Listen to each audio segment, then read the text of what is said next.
the Type 6C U-boat that disappeared beneath the cold Atlantic waves on March 15, 1943, carried what the German Naval Command proudly believed to be the ultimate stealth weapon.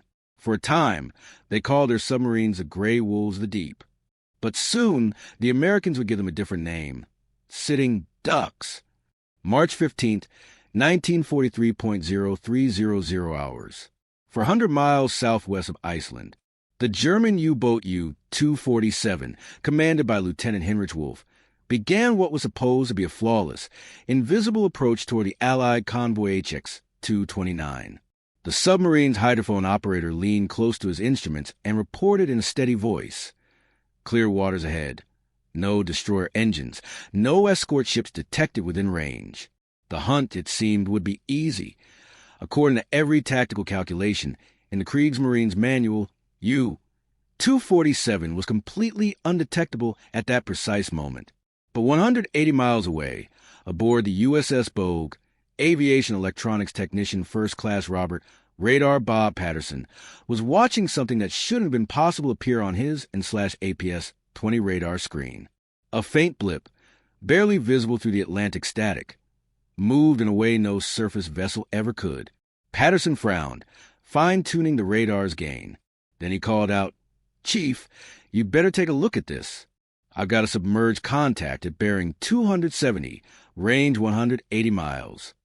What Patterson was witnessing was a result of 18 months of secret research at the MIT Radiation Laboratory, the creation of the APS-20 airborne search radar. Mounted on specially modified TBF Avenger aircraft, it could detect the minute radar signature caused when a submarine's conning tower broke the surface for just a few seconds, whether to recharge batteries or scan with its periscope. The Germans had no idea such technology existed. Grand Admiral Karl Donitz, commanding the U-boat fleet from his headquarters in Lorient, France, believed his submarines were still the hunters, not the hunted. His famed riddle tactic, Wolfpack tactics, had terrorized Allied shipping for years. His intelligence suggested Allied detection systems worked only within 10 to 12 miles under ideal conditions. German engineers had studied captured Allied destroyers and learned about the Type 271 surface radar and HF/DF, high-frequency direction finding, systems. But nothing about the new centimetric radar, being used by aircraft flying 10,000 feet above the ocean, with a detection range of over 200 miles. Unaware, U-247's crew continued their standard approach toward convoy HX-229, confident in their stealth. At 0347 hours, Captain Heinrich Wolf ordered the submarine to periscope depth for a navigation fix. The periscope broke the surface for just 47 seconds, long enough for the APS-20 to catch a radar echo from its steel conning tower. Within minutes, for TBF Avengers lifted off from a USS Bogue, each armed with depth charges and guided by the same advanced radar that had exposed U-247. They fanned out in a coordinated search pattern, tracking the submarine's movements below. At 0420 hours, Lieutenant Commander James Mitchell, leading the Hunter-Killer Group, radioed back to the Bogue. Contact confirmed. Submerged U-boat bearing 268. Estimated depth 60 feet. Speed 4 knots. Commencing attack run. U-247 never saw them coming. The first warning was a thunder of depth charges exploding in perfect formation around the submarine. The hull shuddered, lights flickered, and alarms screamed through the narrow corridors. Within 18 minutes of surfacing for that brief navigation fix, U-247 was forced into an emergency surface. Her pressure hull fractured and flooding rapidly. Captain Wolf's final transmission, intercepted by Allied listening stations, was filled with confusion and static. Under attack by aircraft, damage critical, cannot dive, the Gray Wolves of the Atlantic had just met their match, and the era of the silent U-boat was ending. NO surface contacts detected. Accuracy impossible. Request immediate assistance. That terse radio transmission marked the moment the age of invisible submarines in the North Atlantic came to an end, though the German Navy would not understand why for months. In early 1943, the Kriegsmarine's U-boat fleet ruled the Atlantic shipping lanes. Under Grand Admiral Karl Donitz, more than 400 operational submarines prowled the ocean, crewed by sailors hardened through 3 relentless years of warfare. These men had perfected the art of stealth, turning submarine combat into a science. The Type 6C U-boats represented the pinnacle of German naval engineering, the most advanced undersea weapons of their time. Their double-hull construction reduced noise, their electric motors allowed for near-silent operation, and their hydrophone arrays could detect the faint hum of convoy engines from over 50 miles away. Each carried 14 torpedoes and could remain submerged for up to 20 hours during combat. But Donit's true genius was tactical, not technological. His creation, the Riddle tactic or Wolfpack strategy, changed the course of naval warfare. Instead of attacking alone, 15 to 20 submarines would coordinate assaults on convoys, overwhelming their escorts through precision timing and sheer numbers. This system relied on exceptional intelligence and communication. German signals analysis units, operating from heavily fortified bunkers in occupied France, intercepted and decrypted Allied merchant communications. They learned convoy departure times, routes, cargo manifests, and escort strengths, often before ships even left port. This intelligence was relayed to U-boat commanders through Enigma-encrypted radio transmissions, which German cryptographers believed to be mathematically unbreakable. Donit's operations chief, Captain Zur C. Eberhard Gott, had reduced submarine warfare to near mathematical precision. According to German calculations, Allied detection capabilities using Aztec sonar, early sonar, extended no more than 8 to 12 miles under ideal conditions. Wolfpack tactics kept submarines safely beyond this range until the final approach. The attack plan was methodical. Submarines were spaced 50 miles apart along convoy routes. Once a convoy was spotted, the detecting U-boat would shadow it silently, transmitting coordinates to command. Additional submarines would then converge from different directions, surrounding the convoy like predators closing in on prey. At night, the U-boats attacked on the surface, where their diesel engines provided higher speed and maneuverability, and where Allied radar was nearly useless. German commanders had studied captured British radar systems and knew their weaknesses. The Type 271 centimetric radar aboard Allied destroyers could detect surface ships within 15 to 20 miles, but low-profile submarine barely broke the waves, making it almost invisible. Meanwhile, Germany's submarine yards in Hamburg, Bremen, and Kiel were producing U-boats faster than the Allies could sink them. By March 1943, a new submarine was rolling off the assembly line every 3 days, fueling Donit's vision of total control over the Atlantic. Yet, even as the Grey Wolves hunted in confident packs, a new unseen predator, airborne radar, was quietly rewriting the rules of undersea warfare. Each U-boat represented the peak of German engineering mastery, a vessel that required nearly 18 months to construct and embody the most advanced naval technology of its time. The men who served aboard them were the elite of the Kriegsmarine, hand-picked volunteers who underwent 8 months of rigorous specialized training at the submarine school in Neustadt. These recruits were taught to survive and operate in cramped, silent conditions for weeks on end, to remain motionless during depth charge attacks, and to execute precise torpedo firing solutions while maneuvering at full speed hundreds of feet below the surface. At his headquarters in Loyal, France, Grand Admiral Karl Donitz and his staff had turned submarine warfare into a cold calculation of numbers. Their analysis showed that if German submarines could sink 600,000 tons of Allied shipping each month, Britain would collapse under the strain of supply shortages. By early 1943, they were already achieving 2/3 of that goal, destroy around 400,000 tons of shipping per month, while losing only 8 to 12 submarines from a fleet of over 400 active boats. The arithmetic looked promising for Germany. British shipyards couldn't replace losses fast enough, and though American Liberty ship production was ramping up, U-boat construction in German yards at Hamburg, Bremen, and Kiel was increasing even faster. What German intelligence could not foresee, however, was the emergence of a new and invisible weapon, a technology that would soon turn the Atlantic from a hunting ground into a graveyard for submarines.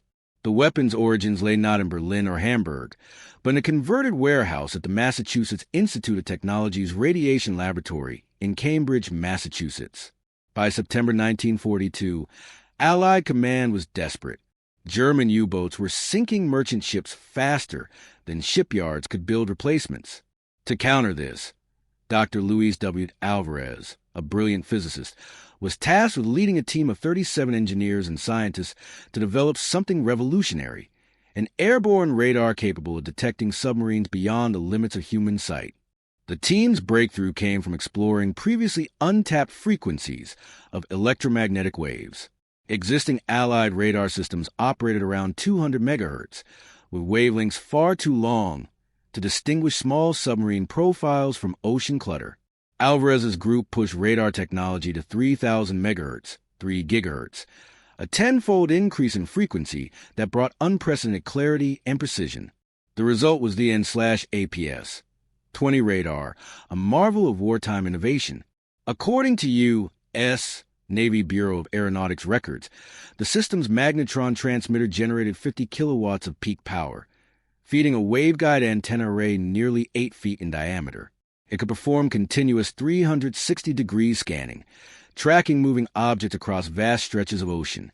For the first time in history, radar could detect a brief glint of a submarine's conning tower, even when exposed above the surface for only seconds, at ranges exceeding 150 miles under ideal conditions. This technology would soon tip the balance of the Battle of the Atlantic and signal the beginning of the end for the once invincible gray wolves of the deep. Initial testing of the N/APS-20 radar at Quonset Point Naval Air Station in November 1942 delivered results that stunned even its own developers. What had begun as a desperate experiment now promised to change the course of the Battle of the Atlantic. During test flights using a captured German submarine as a target, engineers confirmed that the new radar could detect a U-boat at periscope depth from over 75 miles away, a range that far exceeded theoretical expectations. Even more remarkably, when submarines surface or recharge their batteries, something they were forced to do every 18 to 20 hours, the detection range extended to nearly 200 miles. The true breakthrough, however, lay not just in the radar's power, but in its intelligence. Traditional radar systems relied on target size and reflectivity, but the N/APS-20 introduced advanced Doppler shift analysis, a pioneering technique that allowed operators to distinguish submarine movement patterns from those of surface ships or environmental noise. While surface vessels typically maintained steady courses and uniform speeds, submarines displayed distinctive behavioral signatures, approaching slowly, diving sharply, resurfacing to charge, then submerging again. Recognizing these patterns required an entirely new kind of radar interpretation. At Fort Monmouth, New Jersey, Dr. Harold Zoll's signal analysis team developed classification algorithms capable of identifying submarines by their motion profiles alone.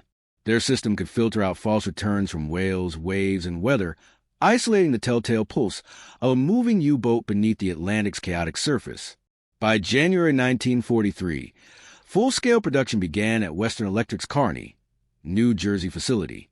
Each radar unit required 847 precision-engineered components, with at heart the magnetron vacuum tube manufactured exclusively at Bell Telephone Laboratories. The complete system weighed approximately 650 pounds and demanded significant aircraft modification for proper balance and power integration. Engineers quickly determined that the Grumman TBF Avenger, with its wide fuselage and stable flight characteristics, was the ideal platform for the N/APS-20. Soon, these modified Avengers, equipped with the world's most advanced radar, would take to the skies above the North Atlantic, silently hunting the hunters. For the first time, the deep's gray wolves were no longer invisible. The Grumman TBF Avenger proved to be the perfect host for the N/APS-20 radar system, thanks to its large internal bomb bay, which could accommodate the entire radar assembly without compromising the aircraft's offensive capability. The radar fits snugly within the bay, while the external hardpoints remain available for depth charges, acoustic torpedoes, or flares, ensuring that each aircraft could both detect and destroy enemy submarines in a single mission. The radar's power demands were considerable, but the Avenger's robust Wright-R 2600 engine generated more than enough electrical output to sustain continuous operation. Installation required substantial modification. Engineers removed the dorsal gun turret and replaced it with a rotating radar dome, providing 360-degree coverage. Inside, Technicians refitted the aircraft's interior to include 3 operator stations, a signal interpretation console, and a navigation plotting table, transforming the Avenger into a self-contained airborne command post. By March 1943, the transformation was complete. Across the North Atlantic, 16 U.S. Navy escort carriers now carried squadrons of these modified Avengers, each vessel deploying up to 4 aircraft equipped with the APS-20 radar. Together, their patrols formed an interlocking web of radar coverage stretching across the primary U-boat transit corridors between occupied France and the mid-Atlantic hunting zones. To German intelligence, this shift was invisible. Captured Allied aircraft had been thoroughly examined by the Abwehr, but none of them carried or hinted at the existence of centimetric radar. The APS 20 project was classified at a level far beyond their infiltration capability. Its schematics stored under armed guard at MIT's Radiation Laboratory and Navy Bureau of Aeronautics Facilities. Then came the operation that would prove whether the secret weapon could truly turn the tide of war. March 22, 1943, 0615 hours. Aboard the USS Bogue, operating 300 miles northeast of the Azores, Lieutenant Commander David Harrison stood over the plotting table in the carrier's Combat Information Center. His squadron had just received a priority signal from Allied intelligence. A concentration of German U-boats, codenamed Wolfpack Seawolf, had been detected in Grid Square B-47, directly in the path of convoy ONS-1, which carried vital food, fuel, and ammunition to Britain. For months, the U-boats had hunted Allied ships with near impunity. But now, for the first time, the hunters would become the hunted. Harrison's radar-equipped Avengers warmed their engines on the flight deck, ready to take off into breaking dawn and into history. The APS-20 equipped TBF Avengers have been operational for only 6 weeks, but until now, every confirmed submarine contact had slipped away before the attack aircraft could reach engagement range. March 22, 1943, would mark a turning point. The first fully coordinated hunter-killer operation guided by real-time airborne radar tracking. Aboard Avenger 23, called Sign Bloodhound, aviation electronics technician 2nd Class Thomas Scanner Riley manned the radar console. Before him, the green phosphorescent glow of the APS 20 circular display painted the restless Atlantic in ghostly patterns. Every sweep of the antenna covered a 200-mile radius of ocean, tracing faint echoes of ships, waves, and perhaps submarines. At 0627 hours, Riley's steady hands froze. A faint, moving blip appeared near the outer edge of the scope. He adjusted the gain, verified the return, then transmitted calmly into his headset. Submerged contact bearing 045 degree, range 127 miles. Estimated course 180 degrees, speed 6 knots. Designate contact Romeo 1. Within minutes, 3 more contacts appeared, on different aircraft, in different sectors. The data aligned perfectly. The German Wolfpack that Allied intelligence had warned about was now appearing in real time on American radar screens. Point 4 submarines, U-191, U-628, U-384, and U-447, were converging on convoy ONS-1, following Admiral Donit's textbook rule tactic, Wolfpack procedure. Unaware of their exposure, the U-boat commanders pressed on. Captain Lieutenant Heinrich Weber, commanding U-628, was executing his usual intercept plan, maintaining course 195 degrees at periscope depth, using the sea's darkness as a shield. For Weber, this was routine. He'd sunk 5 Allied freighters using the same maneuver. At 0645 hours, Weber ordered U-628 to surface briefly for navigation verification. The periscope broke the surface for just 38 seconds, enough time for the submarine's conning tower to reflect a clean radar echo back to Bloodhound's antenna, even from 89 miles away. Romeo 2 has surfaced, Riley reported crisply, bearing 038 degree, range 89 miles. Stationary, likely recharging batteries or conducting periscope observation. On the USS Bogue, Lieutenant Commander David Harrison immediately began coordinating the attack. Using continuous radar telemetry, he vectored all 4 Avengers toward the Wolfpack's position. This was no longer guesswork. No reliance on sonar buoys or visual periscope sightings. For the first time in history, American aircraft could track submarines in real time, even when submerged. The era of invisible U-boats was ending, and the hunters of the Atlantic had just become the hunted AT-0703 Hours, Lieutenant Junior Grade. Robert Mitchell, piloting Avenger 31, sighted U-628 at a range of 4 miles. The German submarine, running silently at periscope depth, remained completely unaware of the aircraft descending toward it from above the cloud line. Mitchell lined up his attack with surgical precision. Moments later, for Mark 54 depth charges tumbled from his bomb bay, entering the water in a perfect diamond pattern around the submarine's estimated position.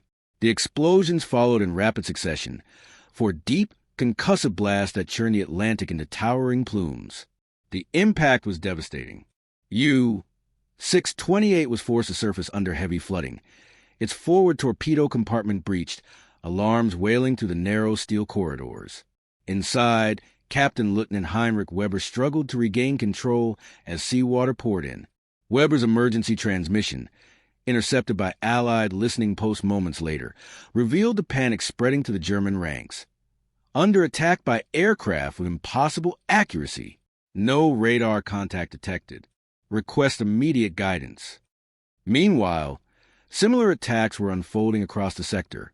The other 3 submarines in the Wolf Pack, U-191, U-384, and U-447, came under coordinated assault from radar-guided Avengers. Within 47 minutes, German Naval Command had lost contact with all 4 U-boats converging on convoy ONS-1. For the first time in the Battle of the Atlantic, the Allies had achieved complete tactical surprise, not through numbers or luck, but through technological supremacy. The success triggered a psychological crisis within the Kriegsmarine. Within 72 hours, Grand Admiral Karl Donitz's command center in Lorient received alarming reports from surviving submarine crews scattered across the North Atlantic. The account defied all previous doctrine. Among the few survivors was Captain Lieutenant Franz Weber of U-628, rescued days later by a German patrol craft. During post-rescue interrogation by Allied intelligence officers, Weber's testimony stunned his interrogators. "They found us when we were completely submerged," he said quietly. "The aircraft flew straight to our position. No circling, no searching. They knew exactly where we were." The age of stealth beneath the waves was over. The hunters of the deep had become the hunted. The psychological core of German submarine warfare rested upon a single, unshakable belief: invisibility. Every crewman aboard a U-boat endured suffocating confinement, mechanical breakdowns, and the ever-present threat of death because he trusted that his vessel, when properly handled, was unseen and untouchable beneath the waves. That illusion ended in the spring of 1943. When reports emerged that Allied aircraft were striking submarines while submerged, the foundation of German morale began to crumble. The myth of invisibility, the one thing that made the unbearable tolerable, had been shattered. Allied codebreakers, monitoring encrypted radio traffic, documented the spreading confusion within the Kriegsmarine. On March 24th, U-Boat Command transmitted an urgent signal. All boats report detection methods employed by enemy aircraft. Accuracy impossible. Suggests new capability unknown to intelligence. 2 days later, a second, more desperate message followed. Multiple boats attacked following brief periscope observations. Enemy response immediate. Recommend emergency tactical review. The psychological collapse that followed rippled through every submarine flotilla. Commanders who once navigated boldly at night now hesitated to surface, fearing instant destruction. Crews performed battery recharging operations, once routine, with trembling hands, each surfacing a potential death sentence. In his operations diary, Captain Suaz Ibn Hackett captured the growing despair. Commanders request permission to abort patrols. Crews unable to function normally. Detection feels inevitable. Wolfpack coordination now impossible. Boats cannot remain unseen. The once feared gray wolves of the Atlantic were now haunted by unseen hunters. In a final attempt to understand the inexplicable, German naval intelligence launched urgent investigations. Teams dismantled captured Allied equipment, interrogated prisoners, and scoured every scrap of technical documentation. They uncovered vague references to improved radar systems, yet no trace of the revolutionary airborne radar that had turned the tide of the Atlantic War. The Kriegsmarine still searched for answers, but by then, the Allies already held the ocean skies. The psychological impact of the Allied breakthrough proved as devastating as the physical destruction of the U-boat fleet. German submarine crews began reporting phantom aircraft, imaginary radar signals, and an obsessive fear being tracked by unseen electromagnetic waves. The ocean itself, once their shield, had become a source of dread. Commanders, once models of precision and discipline, rewrote operating procedures in panic. Periscope use was cut to seconds or eliminated entirely. Submarines stayed submerged far beyond safe endurance, risking suffocation and battery collapse rather than surfacing to recharge. At bases across Lorient, Brest, and Kiel, naval doctors recorded a wave of psychological breakdowns, combat exhaustion, insomnia, and requests for reassignment to surface ships. The submarine branch, long considered the elite corps of the Kriegsmarine, began facing recruitment shortages for the first time since 1940. More critically, submarine commanders stopped seeking engagement with Allied convoys. The aggressive Wolfpack tactics that had once terrorized the Atlantic were replaced by defensive maneuvers focused solely on survival. Coordination between boats broke down as captains chose concealment over cooperation. By April 1943, U-boat effectiveness had plummeted by more than 60%, even though the same number of submarines remained operational. A technological revolution had triggered a psychological collapse, transforming Germany's feared gray wolves into frightened prey. The balance of the Battle of the Atlantic had shifted irrevocably. The destruction of Wolfpack Stürmer on March 22, 1943, accelerated this unraveling. The event sent a shockwave through German Naval Command, spreading faster than the ripples of the depth charges that had annihilated the pack. Within 72 hours, Gross Admiral Karl Donit's Operations Center at Loyal was flooded with reports describing impossible Allied detection accuracy from surviving captains across the North Atlantic. Among them was Captain Lieutenant Franz Weber, the sole survivor of U-628, whose testimony shook the foundations of German tactical doctrine. During post-rescue interrogation by Allied officers, Weber struggled to explain what he'd witnessed. "They found us while we were completely submerged," he said. "The aircraft came straight to our position. No search pattern, no error. It was as though they could see through the ocean itself." With that revelation, the myth of the invisible U-boat was broken forever. The hunters of the deep had become the hunted. "They found us while we were completely submerged. The aircraft came straight to our position. No search patterns, no hesitation. They knew exactly where we were." With those words, the illusion of the invincible U-boat began to collapse. For years, German submarine crews had survived the crushing isolation and constant peril of the deep because they believed in one unshakable truth, that their submarines were invisible when properly operated. Invisibility was not just a tactical principle. It was their psychological armor. That armor shattered in March 1943. For the first time, the U-boat fleet realized the Allies could see through the ocean itself. Radio transmissions decoded by Allied cryptanalysts exposed the spreading panic within German command. On March 24th, U-boat headquarters sent a coded message to all submarines. All boats report detection methods used by enemy aircraft. Accuracy impossible by known technology. New Allied capabilities suspected. By March 26th, reports flooded in from across the Atlantic. Captains described aircraft appearing moments after periscope use or surfacing to recharge batteries. One urgent transmission concluded simply, "Recommend immediate tactical review. Surfacing equals death." The psychological fallout was immediate and devastating. Submarine crews who once performed periscope checks and night battery charges as routine now saw every moment above water as a potential death sentence. The silence that once protected them became suffocating. Captain Zur C. Eberhard in his operations diary, documented the breaking point. "Commanders are requesting permission to abort patrols. Crews cannot maintain discipline when detection seems certain. Wolfpack coordination impossible when each boat fears exposure. The once feared gray wolves of the Atlantic were now haunted by invisible hunters in the sky. The Allies had not only destroyed their technology, they had broken their confidence. And with that, the Battle of the Atlantic began to turn irrevocably against Germany. German naval intelligence launched urgent investigations into mysterious Allied detection methods that were crippling their submarine fleet. Specialized teams tore apart captured Allied equipment, interrogated prisoners of war, and examined every available technical document in a desperate search for answers. They found vague mentions of advanced radar technology, but no indications of the revolutionary airborne systems that were actually in operation. The psychological effects of this unseen weapon were as destructive as the physical losses. German crews began reporting phantom aircraft, false radar detections, and growing paranoia about electromagnetic emissions.